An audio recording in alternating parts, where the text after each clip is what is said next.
സമയം നിശ്ചയിച്ചിട്ടില്ലെന്ന് ഇറാൻ. രണ്ടാം ഘട്ട സമാധാന ചർച്ചയിൽ അനിശ്ചിതത്വം. ഹോർമുസിൽ പ്രവേശിക്കുന്ന കപ്പലുകളെ ആക്രമിക്കും. വീണ്ടും കടുപ്പിച്ച് ഇറാൻ. നിതിൻ രാജിന്റെ മരണം. ലോൺ ആപ്പ് നടത്തിപ്പുകാർ റിമാൻഡിൽ.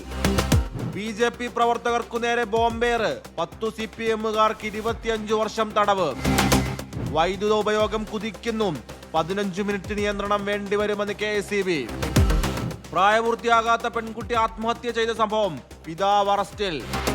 ട്രാക്കിലും മായം. ഇന്ത്യയിലെ സിന്തറ്റിക് ട്രാക്കുകളിൽ 90% ഗുണനിലവാരമില്ലാത്തവയെന്ന് AFI. ചന്ദ്രനിൽ നമുക്കൊരാലയം. ഭൂമിയുടെ ഉപഗ്രഹത്തിൽ സ്ഥിരം താവളം ഒരുക്കുന്നതിനുള്ള നീക്കങ്ങൾക്ക് തുടക്കമിട്ട് നാസ. മാധ്യമം പ്രസൻസ് ഫ്യൂച്ചർ എഡ്യൂകഫേ. കൺഫ്യൂഷൻ വേണ്ട, ഫ്യൂച്ചർ സെറ്റ് ആണ്. ഉടൻ രജിസ്റ്റർ ചെയ്യൂ www.myeducafe.com.